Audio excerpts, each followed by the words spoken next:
Okay, I think it goes something like this. Oh, hey there, it's you. I didn't know if you were going to make it, and I really didn't want to start without you. But anyway, you're here now, and that's all that matters. Welcome to Burning Man. Once again and yet again, I have seen and done and burned many wonderful things, and I want to share them with you. So strap in for the ride, and apologies in advance for the mess in my tent. Bye. Oh no, I'm supposed to say, let's go do some Burning Man right now. So all together on the count of 3. 1, 2, 3. Let's go do some Burning Man right now.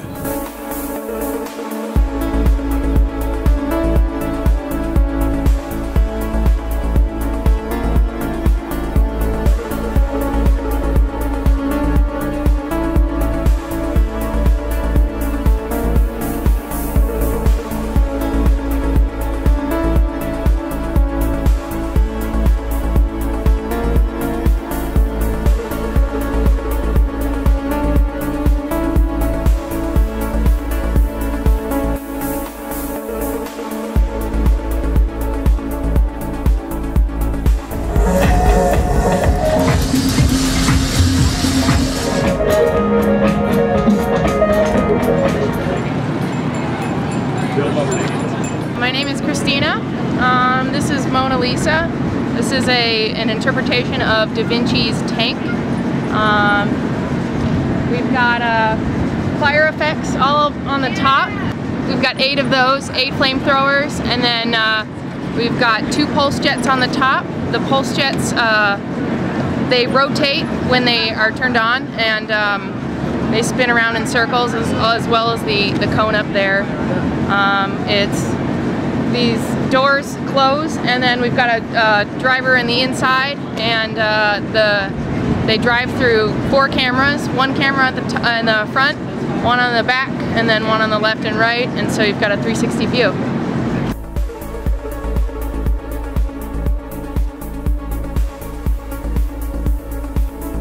Speaking as Black Rock City Emergency Services personnel, what goes through your mind when you look at something like this? Job security. Job security, nice. I like it. Oh, this is our favorite piece. Yeah, it's people having fun. I mean, I think most adults can handle something like this, and if they can't and they get hurt, then that's why we're here. That's why you're here. We'll get them fixed up, make sure that they get bandaged up, fixed up, so they can go back and enjoy the fun. And at any point, have you looked up at someone there and went, oh, your climbing skills are not all they should be? Well, especially those spikes up there are what make me the most nervous, because that's one slip and that one of those is going to go right through. That's going to impale somebody. But so far, it's been pretty good. Most people, if they're brave enough to get on there, they've got some level of strength and skill to hold on. Excellent. Thank you, gentlemen. Alrighty. So they have literally just decided that it might be unsafe and decided to stop it for a while because of unsafety issues. What, the giant, sharp steel bore? No, I'm the person making fun of the artist. This apparently giant finger severing machine may or may not be less safe than their original proposal for a finger severing machine, which was only supposed to take the pinky off. They proposed one that was only going to take the pinky off, and this one is clearly going to leave you like stumpy. Stumpy for life.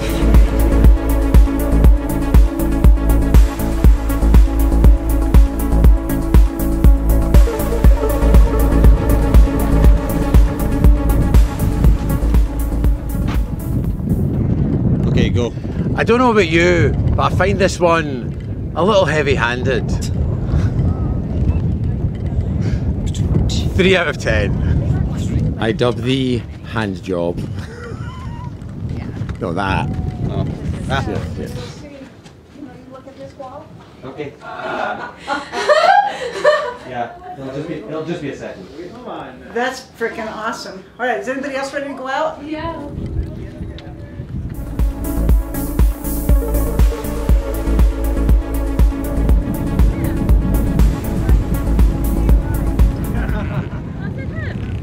Doesn't have to be too slow sometimes. I really like Julia. It's perfect. So it kind of feels to me that we're at a point where so much art at Burning Man has turned into a series of photo opportunities to stand beside, place on your Facebook page, and in some way contextualise the experience.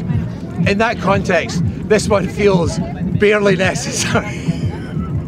You should be ashamed of yourself. All right, go. I would sincerely like to apologise for the quality of that joke, which in itself seemed barely necessary. Thank you. All right, we're gonna I rest my case. Looking back on it, I realised that it might feel like I was making fun of the artists who put so much work into bringing Penny the Bear to Burning Man. Nothing could be further from the truth. Bringing big art to Burning Man, or art of any kind, is hard work. I have nothing but respect for the artists. I just couldn't resist the joke. There will be no more jokes or anything about people standing next to things and taking pictures of them at Burning Man. I've done it myself. More power to you. No more jokes like that. Absolutely not. I pinky promise you. I could promise you with any of my fingers because I didn't get them all severed by the giant finger severing machine. But as it is, pinky promise you, no more jokes about people taking pictures next to art. Right, on with the video. One more, get another pose, another pose. Ooh, show the muscles. 1, 2, 3. Does it look like I'm pounding in the picture, or no? Am I trying to get out of the box, or what the fuck does it look like? It looks like you're like... It looks like your Facebook profile a month from now.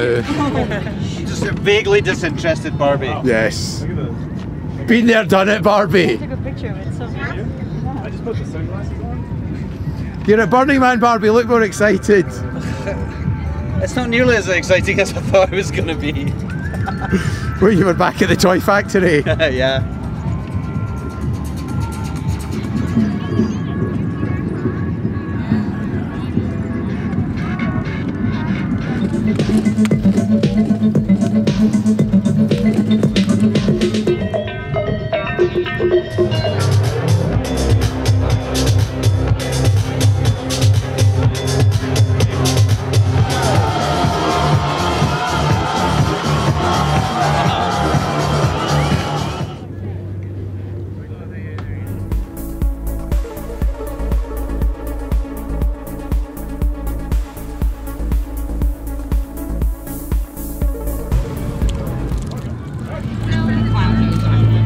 Perfect, thank you.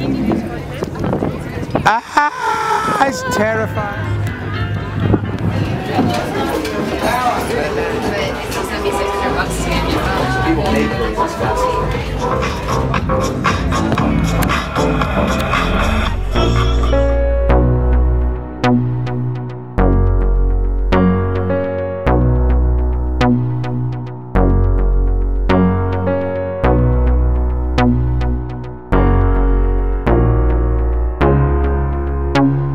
So you've come this far, you've spent a year building a piece in a workshop, and then you bring it to Playa, and in those 2 weeks of building the piece are just the most taxing and fun and emotionally exhausting, and just, you know, just your adrenals are on the ropes for 2 weeks, and you put the thing together and it actually fits and works. And then you get to see people walk in it and experience it, and you get to see the look on people's faces. And that right there is ultimately, I mean, for me, that's why we do it. Like there's a place in which you are able to just stand back and watch a crew of people who have never seen this thing. Largely, they didn't even know this piece was coming there. You got your Burning Man aficionados who check in on the honoraria projects and they're like, oh, we've heard about the lighthouse. But largely, the people coming there have no idea, and they walk across this piece and they're like, what the fuck is this, you know? And then to be a fly on the wall and just sit back and not say anything and just kind of watch people walk through it and the smiles on their faces, that's the most heartwarming and most addictive part of it, is to see how people interact with it. To me, the bridges were the piece that really held the room together, you know? Not to be too much of a Lebowski fan here, but they really tied the entire piece together. The bridges gave that element of felt danger, of expected danger. While they were entirely safe, they felt unsafe. And we did that on purpose. Structurally, they could have held a fucking troop of elephants walking across it, and they probably got pushed to that point. But the bridges were so solidly built that whatever I saw happening on them just made me happier, because I watched people jumping and doing backflips and holding on to the top rails, which was never anticipated, and just like going crazy on them. And the entire time I was like, yeah, push it, go, do it. Let's see what you got. What do you got in you? Because I just felt so confident in those bridges. Seeing how trusting people were, you know, they're just like, oh, this is a Burning Man, so it must be safe. Oh, you never met us. Like, you have no idea what you're getting yourself into. Luckily for you, we're like relatively capable people. People were going nuts on those bridges, and I was just looking at them, enjoying it.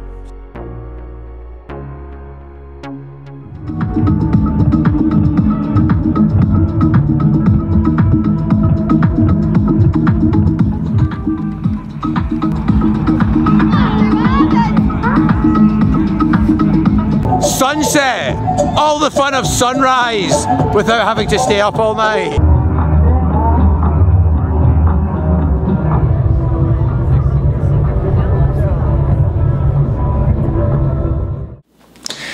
I'm Halcyon from Pink Heart Camp and the Hug Nation podcast, and I was so honored when Mark asked me to talk about the journey to Burning Man. But then it's kind of daunting, because the journey to Burning Man means different things to different people. It can be the journey of going to regionals. It can be the journey of becoming involved in an art project. It could be the journey of a burner going over and over to Black Rock City until they finally realize what their gifts are to give to the world. It could be a journey of self-discovery, of awakening. Turns out, Mark wanted me to just transition into the journey of the drive to Burning Man. Kind of literal, and quite frankly, kind of beneath me. But anyway, what follows is a flashback to the journey to Burning Man. And now I gotta do this. Hey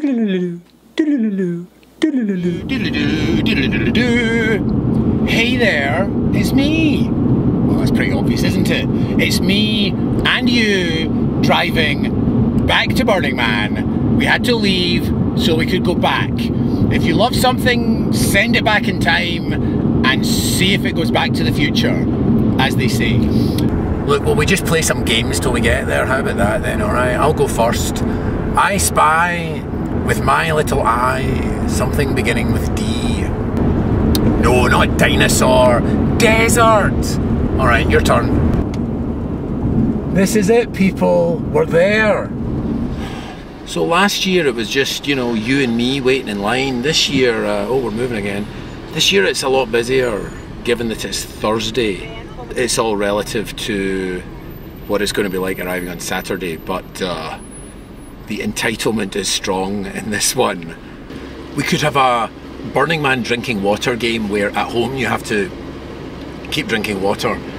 It'll be fine. You have access to probably nicer bathrooms than I'm going to over the next week. So have a drink of water, have 2, have 5, have gallons of the stuff. That's what I'm going to do.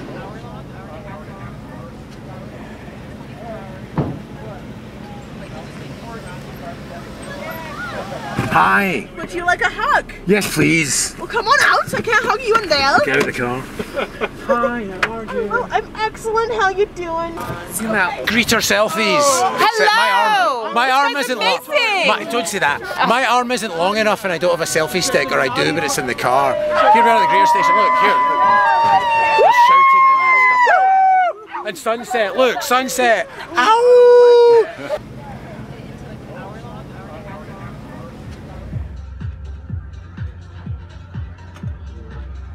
There, it's me at Burning Man. Get it? Let's go and do some Burning Man right now.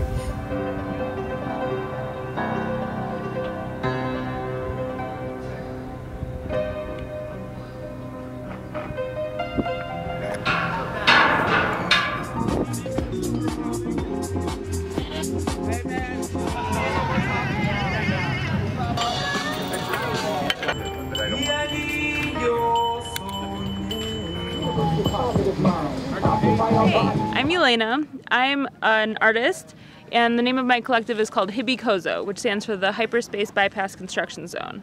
In Hitchhiker's Guide to the Galaxy, the Earth is being destroyed to create a hyperspace bypass. And the reason for that is, well, it's a bypass. You've got to build bypasses. Who cares how nice Earth is? Let's just ruin it and build a highway bypass, basically. So what we're doing is we're building the construction zone for it. So basically, our sculptures are just intergalactic pylons for the destruction of the Earth. fascinating because I'm sure some people would look at these and think that there's some sort of, giant air quotes, sacred geometry going on. Would you describe this as sacred geometry or sci-fi parody? Absolutely not. This is secular geometry. Geometry is available for everyone. All geometry is sacred. We started off with platonic solids, which are the most basic universal type of polyhedron shape. And from then on, we've expanded through the type of three-dimensional and four-dimensional objects that are possible on Earth. And so then this year, the shapes are much more complex than they've ever been before. They're much more interesting. We're using new materials. And so I think that called for using elements from the book that are truly, you know, surpassing and transcending space and time. Because both Serge and I, the other person who does the art, that because we had been going to Burning Man so long that our ideas for sculptures are so much ingrained with what makes a sculpture work out here in the desert. So lighting is a huge part of it that we think of from the very beginning. You know, structural stability is something that we think of from the very beginning. I mean, obviously the process of coming out here, it's just absolutely absurd. Like to truck 5,000 pounds of steel over here and then put it together, and you know, and then everything is custom fabricated and welded, and we don't have a welder out here, you know, so if something goes wrong, like, we just have to rely on the community to help us fix it, and I think that's actually a really beautiful part of this whole process.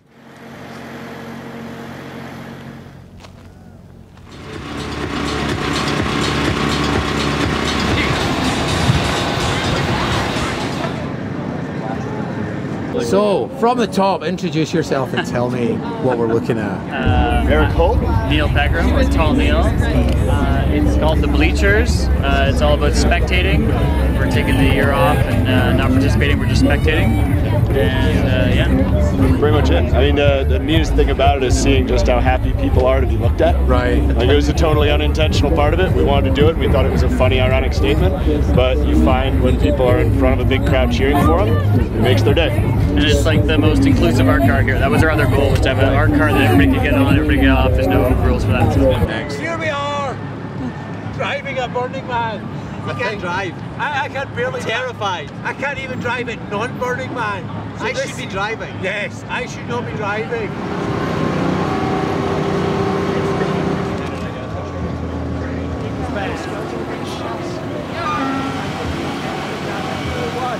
I'm hoping that this moment is captured on the next 24 hours of Burning Man. No chance, cutting room floor.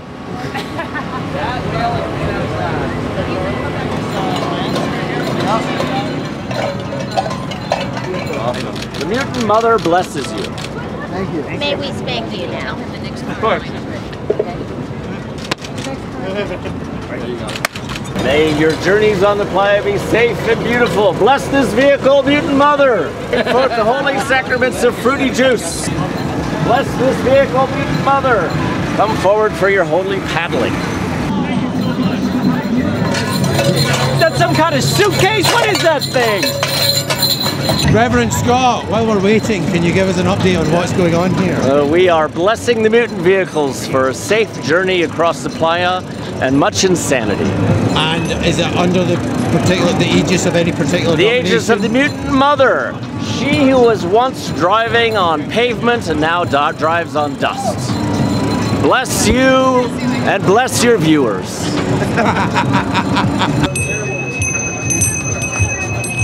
Right then, we made it. We're back at Burning Man. It is Saturday night. No, it's Friday night, and it is, as ever, pretty awesome out here.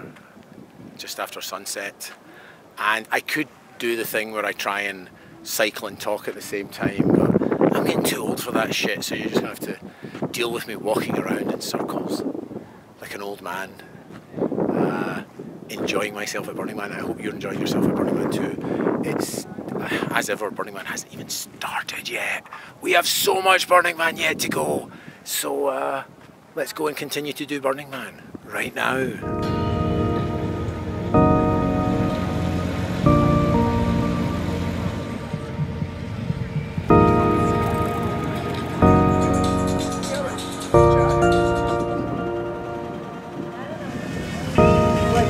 This place is full of fun. House of Burning Man. We're here at X Bar at the hard closing. I don't know how this is going to work. Come on,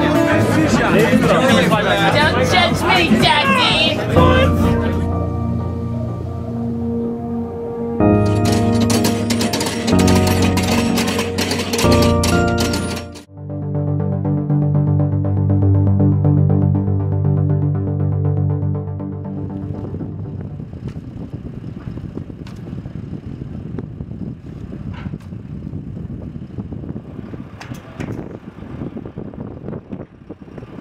My name's Chris Webb, and I work with Ebb and Glow Village. We're a group of people that have been building things for years, and we found that we developed great community when we work together.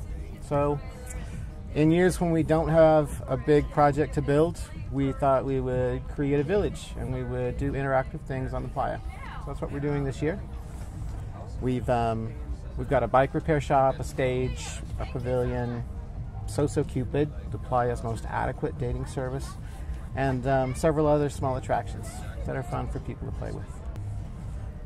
Well, physically making the camp often falls to a few people because not everyone can show up early and put the camp together. So we're limited to a smaller number of people to do the actual build. And then you wind up with, we have 105 here. So we need for 105 people to be engaged, to feel like they belong.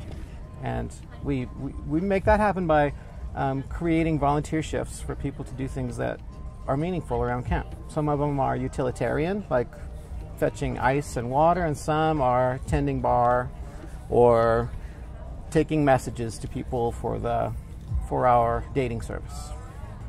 Because the participation itself is part of what creates the cohesion. That each person has a piece of each of the jobs in camp lets each of them feel sort of at home here. They know they've done their part to create it.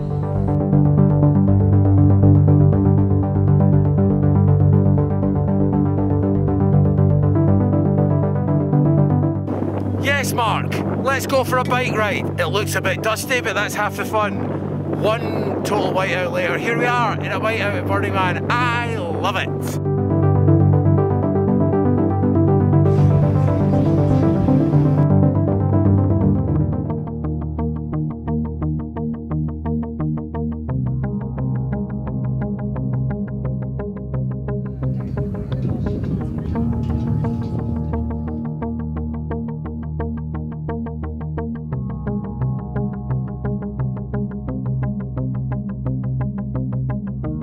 My name is Matthew Schultz. I'm the lead artist of the Peer Group and creator of the Space Whale.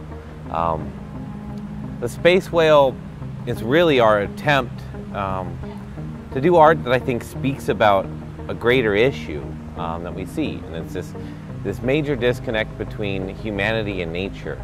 I really believe that by creating a piece like the Space Whale, we can help really foster a deeper kinship between people and nature, and create this kind of passionate drive to preserve nature, to save the whales. I know it sounds hippy-dippy, but it's not bullshit. We need to save the animals on this planet or else they won't be here. And then I wanted to speak about this idea of the relationship of people, the earth and time, the animals, kind of the vast variety of creatures, physics, and how it interacts with our natural world. The whale itself is a 22,000-pound full-scale humpback whale, mother and calf. It's made out of stained glass and steel. There are over 30,000 individual pieces of stained glass in the whale. It's all Tiffany-style stained glass, which was hand-cut by a crew of about 30 people. We worked on the whale for about 4 months building it. We planned it for about a year and a half. We raised about $160,000 to do the project, which is a remarkably small amount of money for a $3 million art project.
Question, is this the end of the line for ice? Oh. Answer, no, the end of the line is deciding you really don't need ice that much. That's the end of the line.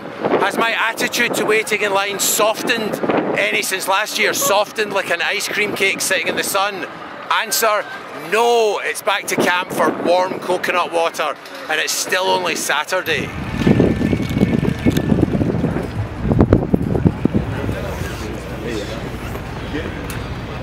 If you must film yourself in one mirror at Burning Man, make it the mirror at Eggs Bar. Right, kids? Alright, let's go. Cardboard. Just get squished and put on your But it's easy if you can step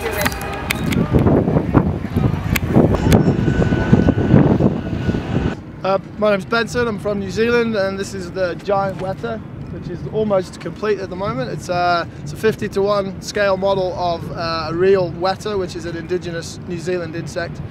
They are about the size of the palm of your hand, pretty big, yeah. Do people like these insects? It's very subjective. Some people do. I personally don't particularly like them. They're endangered, so the Auckland Zoo where we live in New Zealand, they got behind us. They were very supportive, and we were very lucky enough to be shown to their breeding pens. It's part of the zoo not many people get to see, so we managed to see these things and, right up close and personal. They're very cool, but... What is their natural habitat? Presumably not the desert. Forest floor, yeah. They call them the mouse of the forest. We have no native, well, there's only one native mammal in New Zealand, it's a bat, so the weta does the job of a mouse.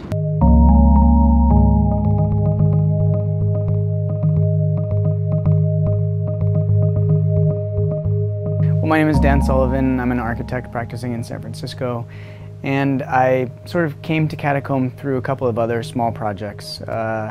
In 2011, I did a project called the Boston Codpiece. It was one of the Circle of Regional Effigies. It was actually a fish. It was burned in the circle when they did that initially. And then my first major project on the playa was Temple of Grace with David Best. And I think that's where I really learned about the ethos of spiritual structures on the playa, their meaning to the community, and what building those means as an act of devotion. So Catacomb was, it in part grew out of my experience with Temple, and it was in part a response to the notion of Temple on the playa. I thought to myself, you know, if there are 70,000 people there, there must be a need for a different kind of spiritual space. So Catacomb was designed as an internalized or interiorized art piece, where your experience of Temple had been small man looking upward and outward, potentially at his or her creator. Catacomb was about a journey inward. So you climbed up the exterior to descend down into it. The inversion of that spatial narrative was also about the inversion of the spiritual narrative.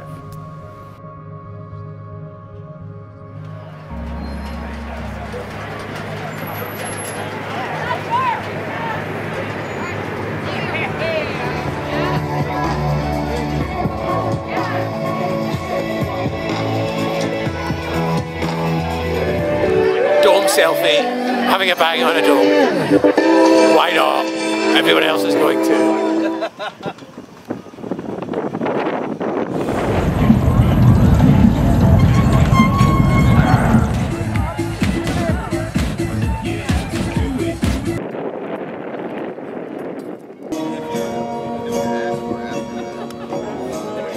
This is Laughing John on opening night. We actually opened right at midnight when the gate opened. And we are here and we are rocking already. Woohoo! There we go. Perfect.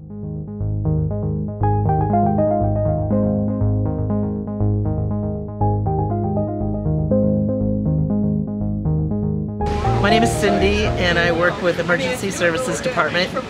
I'm an RN and we provide basic medical services, assessments to people that need it. And it's early in the week, so you've not had any good emergencies yet? Mostly just dehydration, rebarb injuries, people that needed tetanus shots, couple of people fell off their bike. We had a shoulder injury and a chin lack, and nothing serious. So just an average day in life. Yeah, rebarb injuries and laceration, dehydration.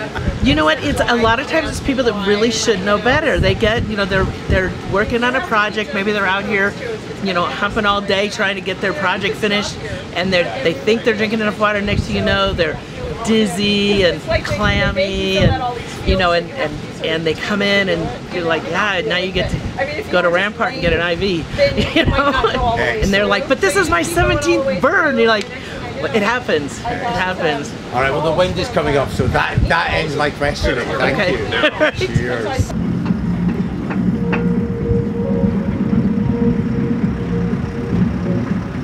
Scottish Drug Harm Reduction PSA. Don't lose your heed, man. It's only Burning Man.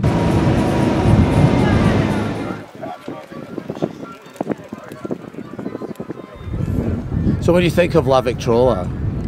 We think it's pretty beautiful. We've been sitting here for 20 minutes and the music's very relaxing and the view is just amazing. Seeing the mountains here on a clear day is just a very lucky experience. I think. And it's like our first time at Burning Man, so it's pretty surreal.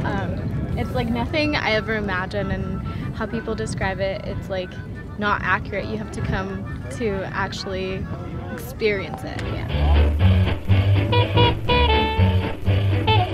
I'm Nick Finn. I'm one of the project leads on La Victrola. And it's a project that took many, many years to birth. It starts back in the early 2000s at Burning Man one year. We're hanging out at Zach Coffin's Temple of Gravity, and we looked on the horizon. You know, this is like 2 in the morning, and there was a giant Spanish galleon chasing a 100-foot illuminated white sperm whale across the horizon. And we're just sitting there watching this thing go by, and all of us just thought, you know, I'll never see this again in my life. Where else am I going to go in the world that I'm going to see this?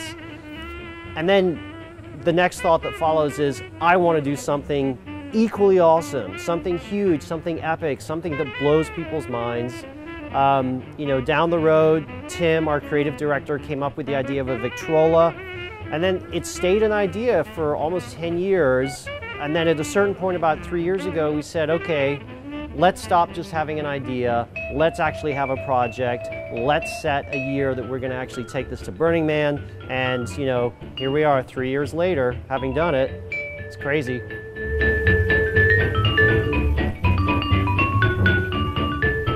Crow verdict? Yes. Yes. No bad crow. Crow bad, no, that doesn't work. I mean, hold on.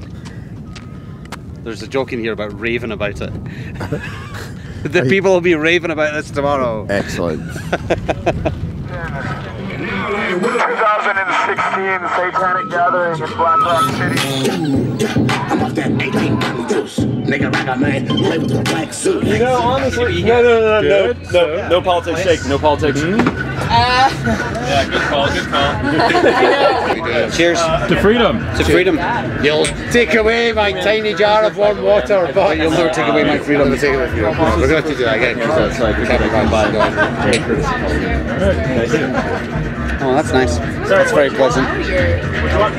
Freedom and bliss. Excellent, thank you. I feel like infused with liberty. Right. You want a little bit of fuck it in there? Yeah, I feel like dash of fuck it's good. Pretty obvious. Okay, you got freedom, fuck it. I'm sorry, man. All right. And what else would you like?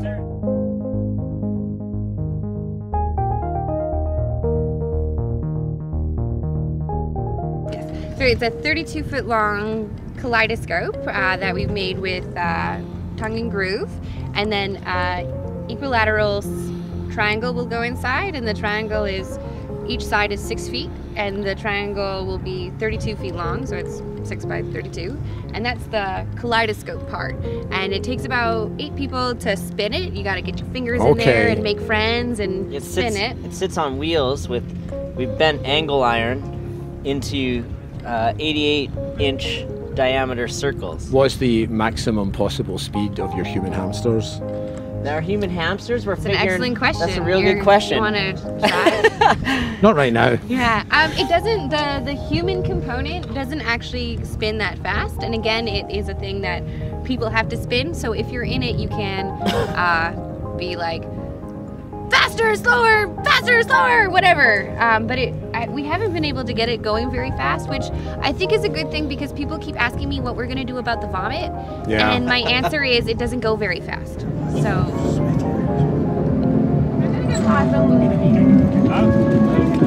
Okay, thanks very much. Here it is again, look. Yeah, boy. There he is, the Scottish man himself. Irish people in their natural environment at Burning Man. They're hiding from the sun.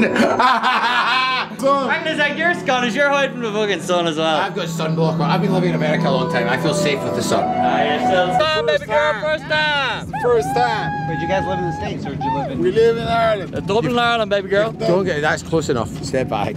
I don't just mean for the camera. I mean literally. That's close enough. I wanted it to be solid metal. And it's Oh, is it just a balloon? It's inflatable. Well, you know what they say. Some art is masturbatory, and this one is a jack off.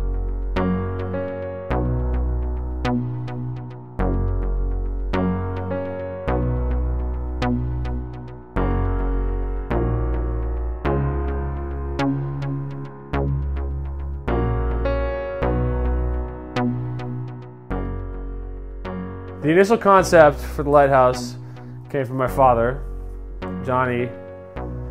In 2010, he proposed the idea to build a lighthouse out at Burning Man, and that, with two kind of false start attempts, we realized that there was something missing there.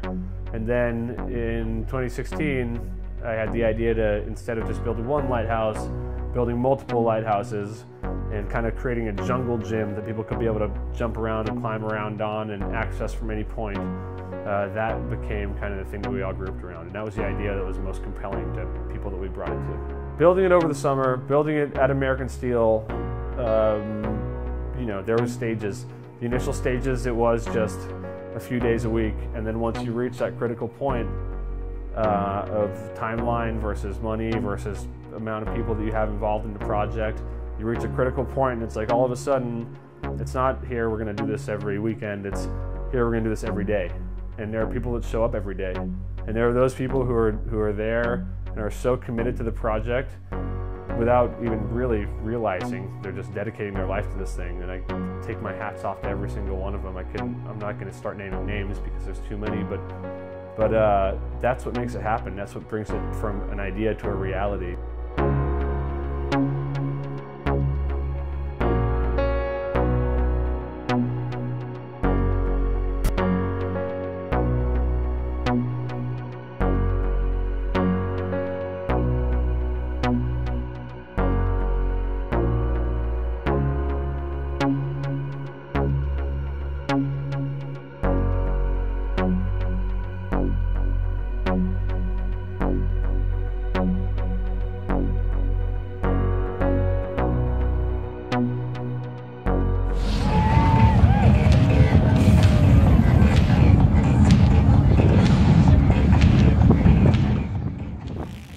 One of Zhuzha's biggest highlights that everybody always asks a question about is the eyes. Zhuzha, the eyes, what's going on with it? And this is one of the eye sockets of Zhuzha. And behind it is a 42-inch flat screen TV. And we run CGI graphics via computer through the imaging of the eyes, and that's what gives you that he's following me look. I had somebody come up to me and they were mad at me because it was just too scary.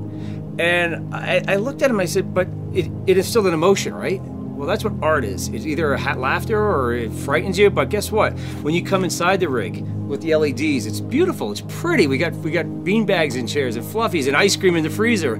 So it's kind of like, you know what? It's almost like a resemblance of me. You know, I'm an introvert, and a lot of people find me very standoffish. You know, they're hard to approach, but when they get to know me and come inside, they're like, hey, he's actually a really good guy. And, you know, so, you know, you take it what it is, but, you know, at the end of the day, I think she's beautiful.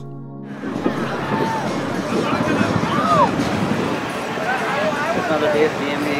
Yeah.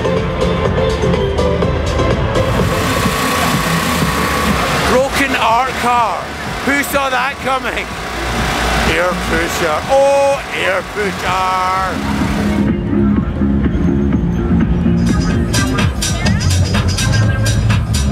So he works Some Smarties.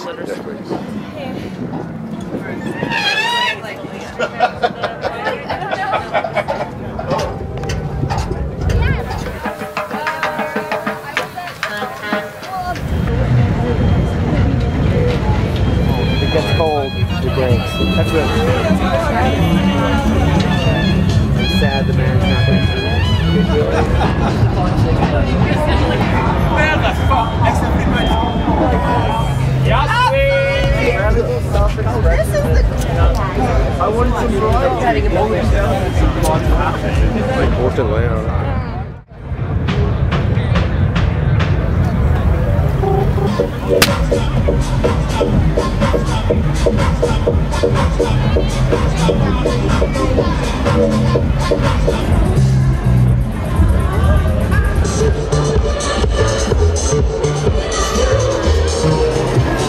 I could agree with you for that one.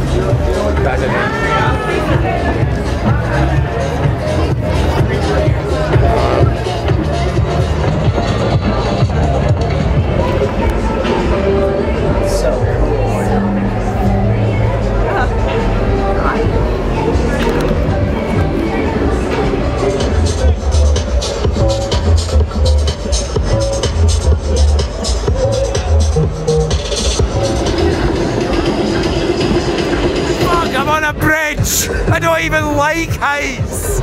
This is my comfort zone. Outside my comfort zone. Under my kilt and outside my comfort zone. That. Going down steps at Burning Man. Here I am in an astronaut's helmet. I can't explain or tell you how exciting it is to be that I'm in an astronaut's helmet. But I am in an astronaut's helmet. I'm going to space.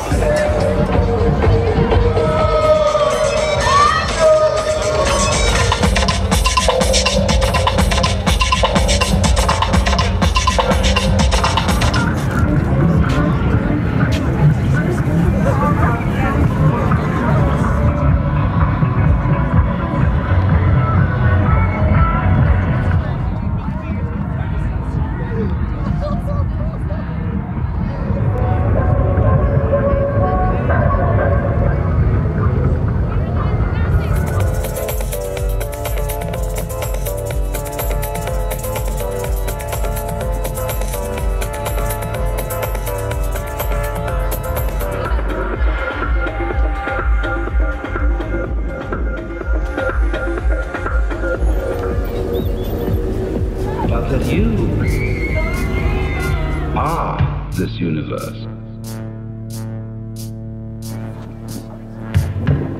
And you are creating it at every moment. Sunrise, Burning Man 2016. My voice is shot, and that's probably the latest I'll be staying up all week. The rest of the week early to bed, right? That's the finish line, right?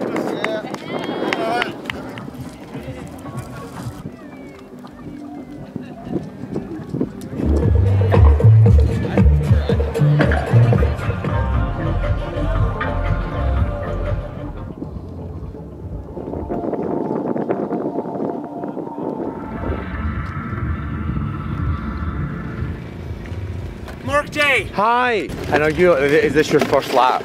No, this is my second lap. I'm 12.94 miles into it. Less than halfway. All right, I'm peeling off this way. Have a good run. Good to see you. Cheers.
Hey there, it's me, still wearing my filthy unwashed Elvis outfit.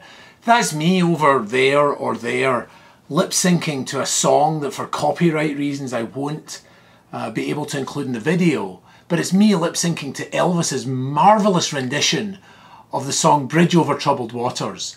And you can see the whole thing elsewhere on YouTube, but not now. Just stick around and enjoy the spectacle. I know I will. I really should have washed this.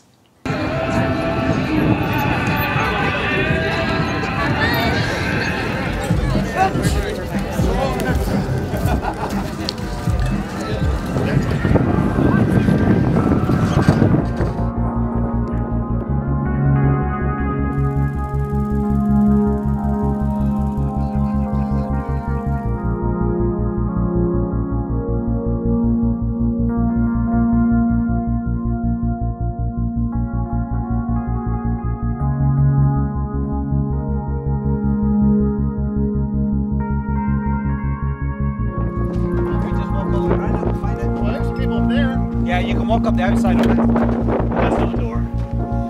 That's an alcove. Alright, well, we'll continue a lap around the wall. Welcome to a whiteout walk around the Kakuma Vales, which is behind me. Maybe you can see that, and maybe you can't.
Question: has there been enough of me in this video?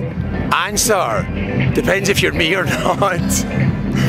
Anyway, I'm having a lovely time at Burning Man. It is Thursday night, yes. I'm going to go home in a couple of days, but I still have a couple of days to go. And I'm having an awesome time and it looks beautiful out here. The clouds are cloud-tastic. The desert is the desert-tastic. That disco music is from the roller disco. Oh well, you can't have everything, right? No, it's good too. Aye.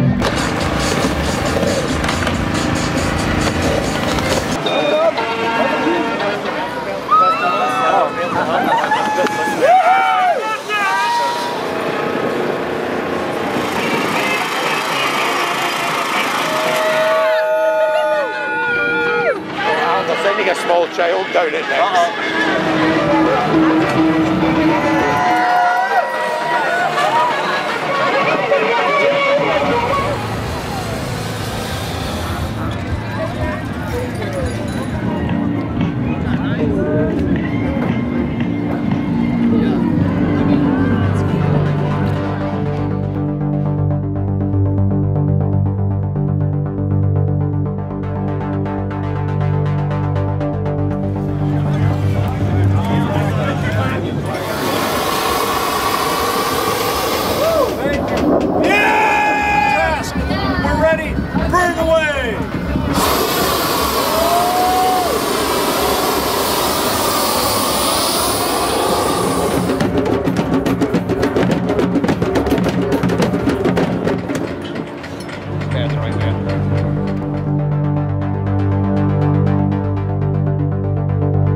Hi Pooja. Mark, How is your Burning Man going? Excellent.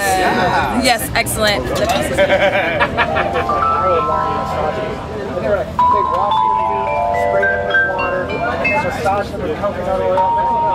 And that was me trying something new at Burning Man. Don't just sit in your tents doing drugs, kids.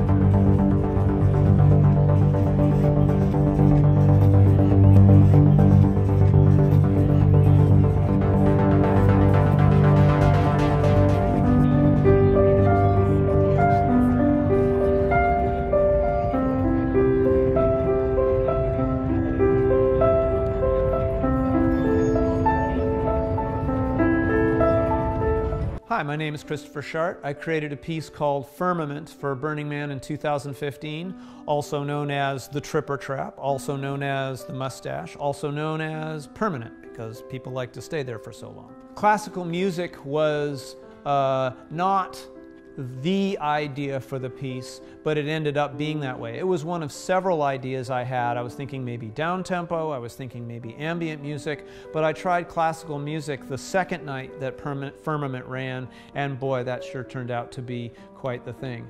I loved all these really calming Mozart pieces. They were mostly the pieces that were on a CD that somebody gave me that was like Mozart for babies, right? Because I've got a 9-year-old girl. And this CD I got to know real well, being a young parent. And so those were the pieces that we started with Firmament, and we went on from there, bringing in some Stravinsky, bringing in some Holst, some Bartók. I really enjoyed that combination.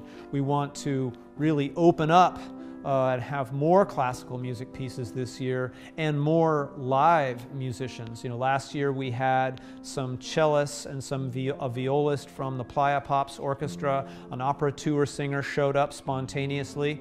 This next year we want to actually have the entire Playa Pops Orchestra play at least one night. What?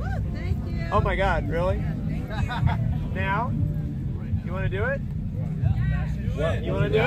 You want to do it? Yeah. Okay, so, pre-recorded music be damned. We're going to have an opera singer.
Oh hey, it's me, filming myself in mirrors at Burning Man since 1999.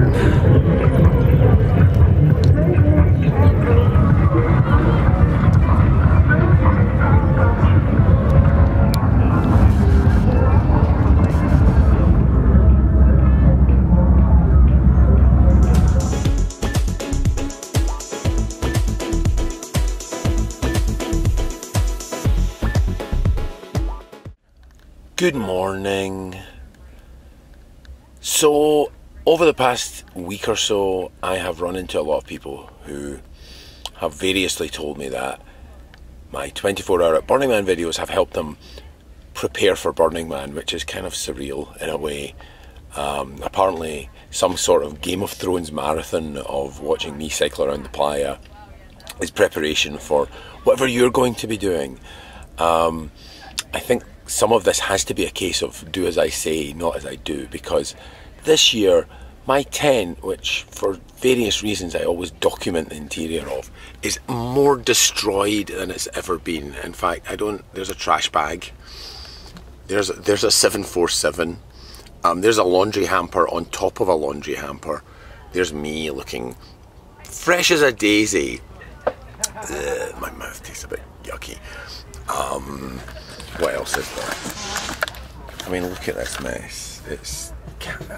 I've been up for the last hour cleaning up. That's the thing. I've been cleaning this up for the last hour, and this is how messy it is. So if you're preparing for Burning Man, maybe just don't bring a ton of stuff you don't need. Don't cram it all into a much too small tent, and then don't sit in the middle of this giant pile of devastation, scratching your head and wondering what happened, as if you couldn't have seen this coming in the first place.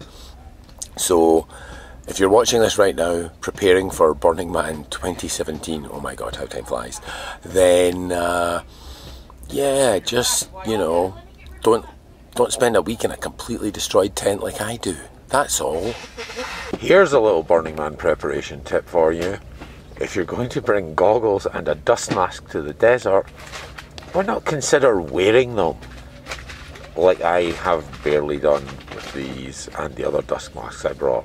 Apparently I'm a lot bigger on wearing cheap sunglasses than I am on wearing goggles and or dust masks. So there's that top tip.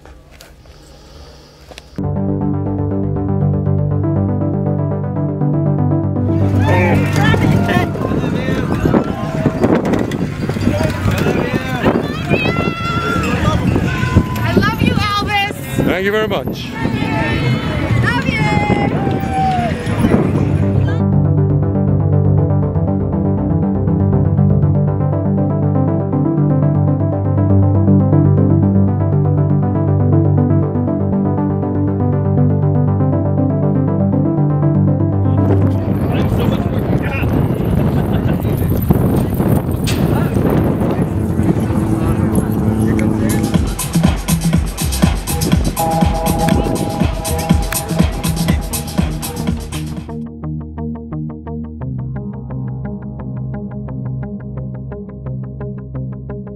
The Pier Group was founded effectively in 2011 with our third art project, The Pier. And our previous big art projects at Burning Man were kind of these, I don't know, sooty bullshit heady things that I don't think anyone got. And they were so poorly executed that it was just us and our friends that really adored them. And we kind of just stumbled on this idea of creating a pier at Burning Man, which a lot of people thought would be kind of a stupid idea. And we said, fuck it, let's make something we like. We'll make it beautiful, and if we're the only ones who will hang out on it, then fine. And I think we stumbled on something, which was, if you make stuff you love and you're there to share it with your friends and family, you might find that your friends and family are a lot more robust and more interested in your work. And so The Pier was our first success. We followed it up with a full-scale Spanish galleon shipwreck, La Llorona, in 2012. And then we all got really excited to position to make Embrace in 2014. And then The Generator is a nonprofit that I founded with a number of friends, Joe Olivier and Betty June and Jerry Snyder, to enable all of us to make these kind of artworks. It's a 36,000 square foot free makerspace in Reno where we've collected about $500,000 worth of tools, and we just ask that everyone come and explore their creativity.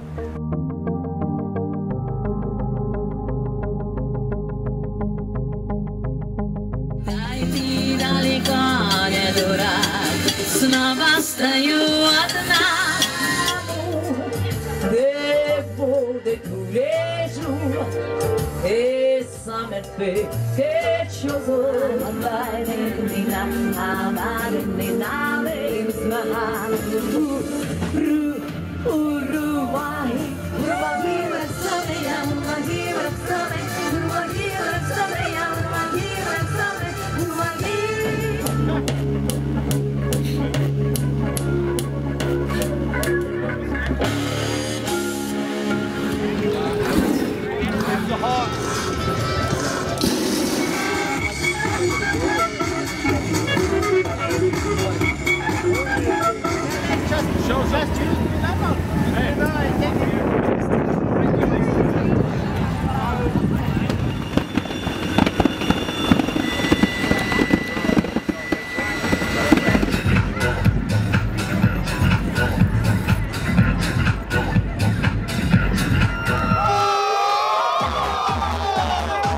I'm shooting video, you can move.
Or get into some conflict resolution. Quality Granger conflict resolution.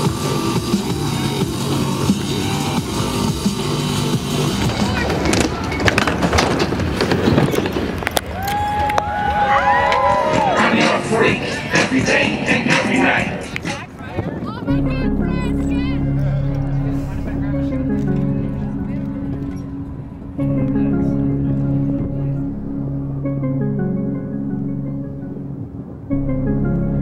And this is why this day is so special and so extraordinary.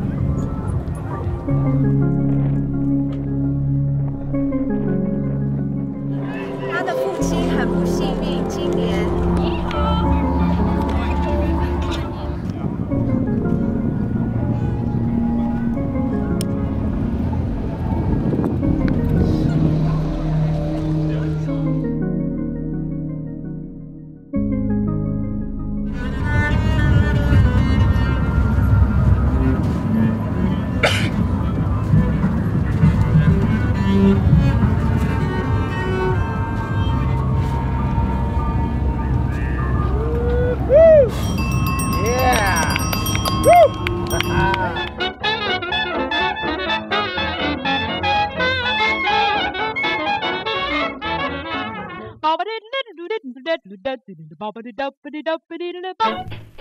Part of the Burning Man art ethos is burning stuff, but a different part of it is industrial arts, which is not pieces that can be burnt, it's metal. And of course, to me, the shape of the horn itself is what I think is probably the most beautiful piece of it. It's an organic curve, and the minute you see that on the horizon from a distance, your eye understands that you're not looking at right angles in a square box. You're not looking at pixels. you're looking at something very different. Culturally, we're really saturated by digital technology, electronic dance music. Everything is run by computers, sampled, sequenced, and human beings almost don't need to be involved anymore. And we love electronic music. We've gone out dancing to it many, many nights. But there's part of Burning Man and part of modern music that also needs to be available and accessible to people much more organically. And so La Victrola was an effort to celebrate the much more human piece of music, the organic notion of performers, of musicians who are playing music on stage themselves, and then going back in history to the moment where technology made it possible to capture that organic performance for the first time.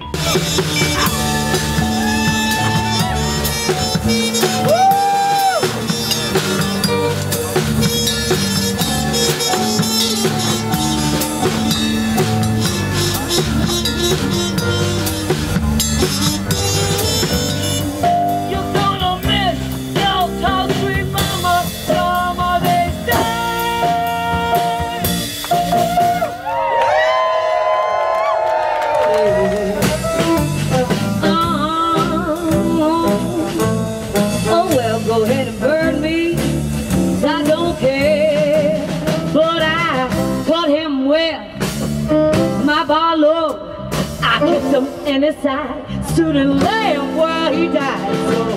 So, Judge, please, Mr. Judge, send me, well, send me to the electric chair. I deserve it, I swear.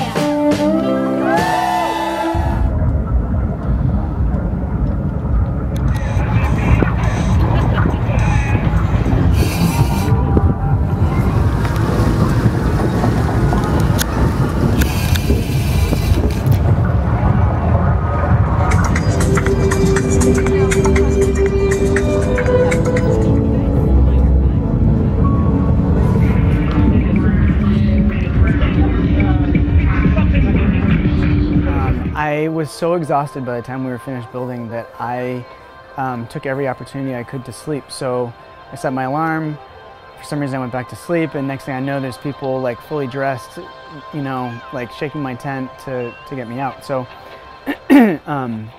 so I was actually running late to the burn, riding my bike across the playa as fast as I could. I want to tell you that it was special for me. It was extremely special for me. But I didn't have a sense of loss at all with the burning of Catacomb. In some ways, I mean, it was definitely more a feeling of celebration, and in some ways detachment. I think it was never mine. It was never the crew's. It was never Burning Man's. It was something that we all got to experience, and it's gone. So now we have the memories of that experience, whether that was building it or burning it or seeing it burn at sunrise, or watching the smoke tornadoes. Whatever that experience was, it's just all here and here now. I had been handling it rather mechanically up to that point, but then when we broke perimeter and I started to walk toward the structure which had collapsed, I had the first opportunity to turn around and see the crew, and that was the moment that I was actually filled with emotion. When I saw people crying and I saw people hugging each other, I realized what we had actually created there, and that was, this amazing community of builders, people who support each other and loved each other and who were closer than a family. Not a day goes by that I don't think about Catacomb. I have images of it in my room. I have, artifacts of it in my yard. I think I often look back on it with disbelief. I see an image of it and I kind of can't believe that we did that. Almost, it seems like a dream.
There you go. That was the Catacomb of Veils, and not the Pyramid of Disgrace, which was a very different and somewhat less authorised project by a group of charming young Irishmen. And I'm not even making that up.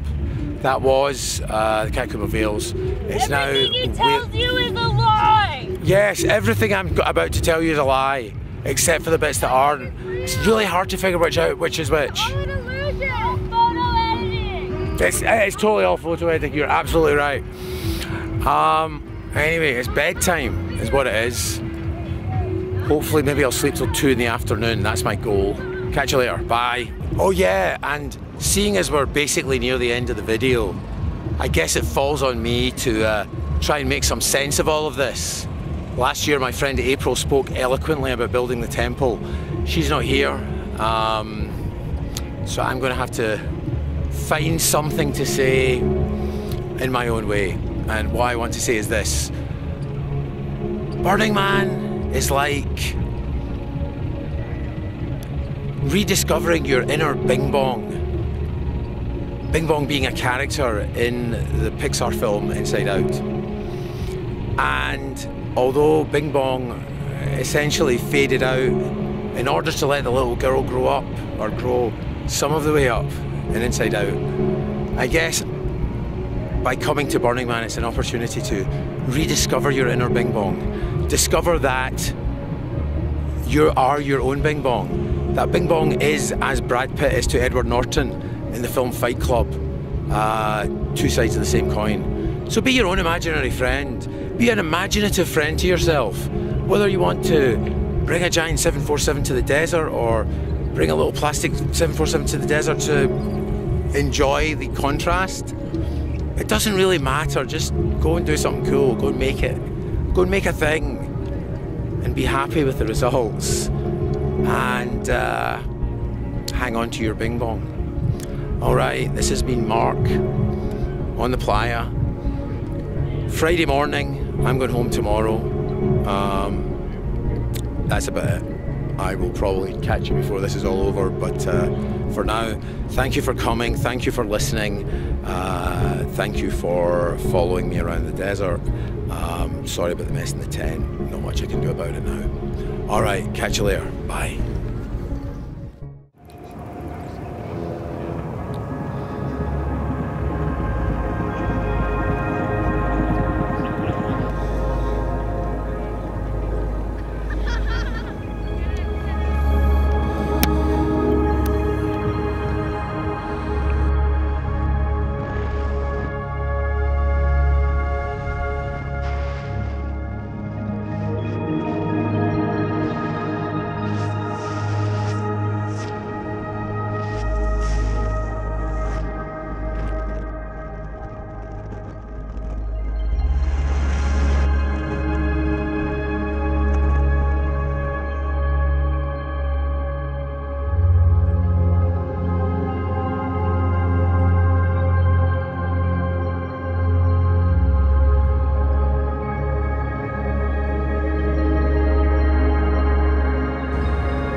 Oh, look at it!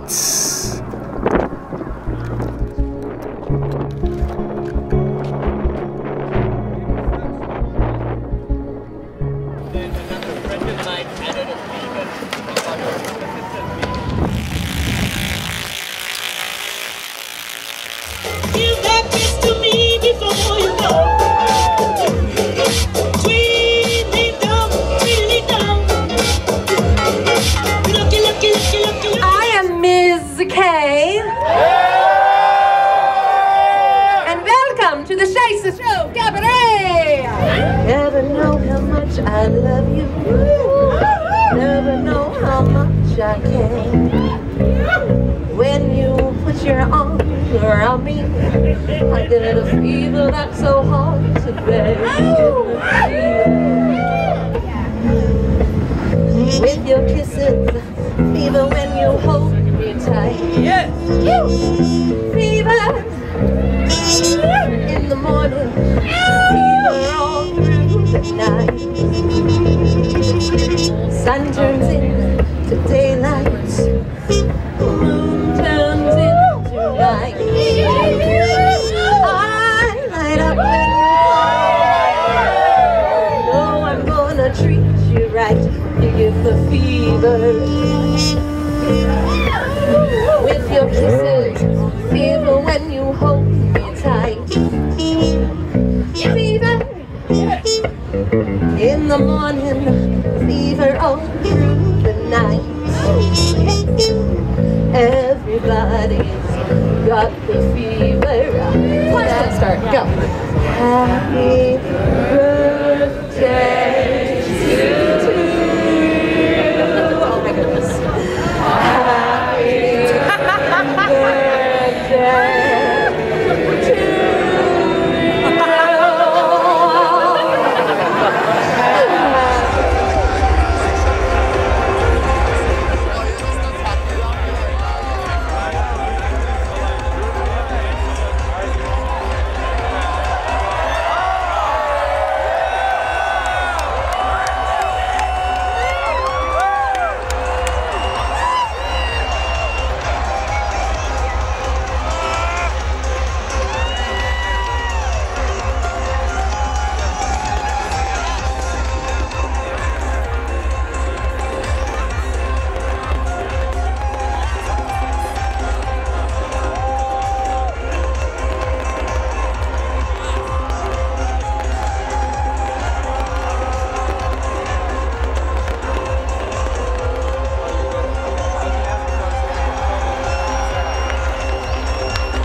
To me, there's no heart-tugging aspect to it so much. That maybe came a little bit later.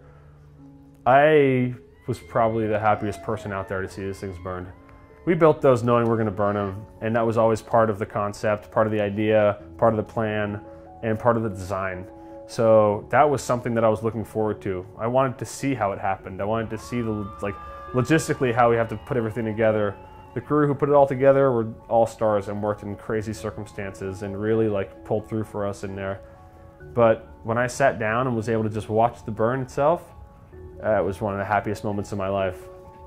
Not just because what would I do with this if it wasn't burned? Not thinking about the logistical aspect of how would I bring these home or something, because that was out of the window for me. It was more like we did this and we worked for a year to do this, and now for us, our crew, and for the greater Burning Man community and everybody who got to play on it and jump around and have a good time on it, it was a cathartic and it was the ultimate moment of what we've been waiting for.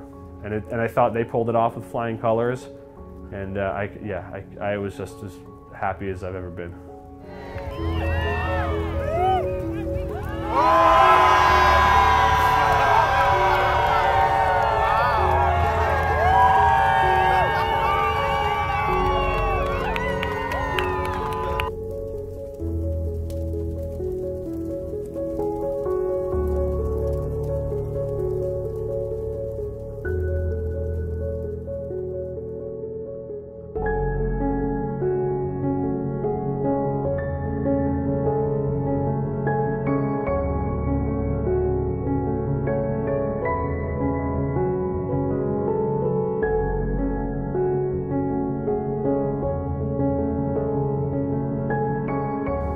your own Bing Bong. Be your own imaginary friend.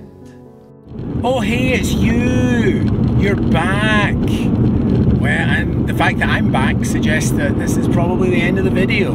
Hopefully it has been an entertaining hour or hour and a half, or God help us, not 2 hours, but you never know. You made it through. Hopefully you survived. Hopefully you don't want the time back, because I'm not issuing refunds. And if you made it to the end, leave me a comment. If you run into me at Burning Man next year, say hi. If I don't get this video out till next year, when you run into me at Burning Man, say, Mark, could you not have done this a little bit more efficiently? Either way, whatever, blah blah blah. I'm just killing time while the credits run. Thank you to everybody in the credits for presumably things like giving me extra footage, or giving me access to a project, or giving me a snack when I was hungry, or whatever. Thank you all. Thank you especially to my family. Thank you, Esther, and thank you to the kids who stayed at home during all of this. I'm talking past tense, as you might have figured out. None of the stuff you saw has happened yet. I'm driving towards Burning Man. All of the stuff that you have just seen rather, is about to happen. Hopefully it's going to be good. Hopefully it's going to be another awesome Burning Man. My buddy Ali is coming this year for the first time in so long, so I think that in and of itself is going to make it extra special. And it's really hot in the car now because I turned the air conditioning off to lower the noise so that you can listen to my favourite sound, which is the sound of my own voice. Are you watching this right now, Mark? Yes, this is Mark. I see you. I see you. To everybody else, thank you once again for spending 1 or 2 or 3 or 5 or 24 hours at Burning Man with me. Thank you to all my friends who helped make it possible. I love you all. I hope to see you next year. This has been 24 Hours at Burning Man 2016. Let's hope it's a good one. Bye. Pop quiz. If filming yourself a year ago inside the Empire Store is a commentary on immediacy inside the Empire Store, is restaging the whole thing a year later an interesting commentary on spontaneity, or just me recycling the same old jokes? Anyway, either way, I can't believe it's a year of my life has expired since I was last here. But here we are in the Empire Store, being very unspontaneous by reproducing what I did last year inside the Empire Store in a very self-referential way. I tried to live stream this on Facebook Live from even more complex nesting Russian dolls of nonsense, but I couldn't get a connection, so there's that. Enjoy going to Burning Man often, but reject even basic levels of food preparation. No longer able to mooch off your campmates, forced to eat some of the food you brought yourself. I personally recommend Campbell's Organic Frozen Soup for Kids, where it's time to let it go with your appetite and chug it straight out of the package. Let's see if this works.